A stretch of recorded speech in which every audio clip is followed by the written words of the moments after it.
لا حول ولا قوة إلا بالله. من هنا من داخل المستشفى. لحظة وفاة الموسيقار حلمي بكر، عن عمر ناهز 75 عاما، رحمة الله عليه، من هذه المستشفى. تمت الوفاة الآن، ودفتر عزاء، وادعوا له بالرحمة والمغفرة، وأن يغفر الله له ذنوبه، لأن كلنا عارفين أن الغناء يعني ذنوب، والموسيقار، ولكن لم نسمع عنه أنه كان يحفز الموسيقى الهابطة، بل كان يحارب الفن الهابط والموسيقى الهابطة. نسأل الله له السلامة، وأن يغفر الله له.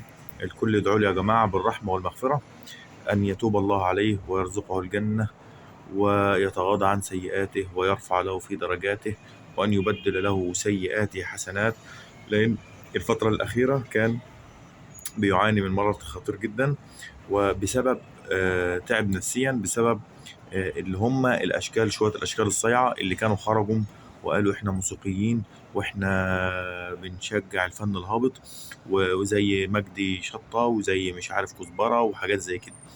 الأشكال دي هم اللي جابوا له المرض، هم اللي تعبوه نفسيا.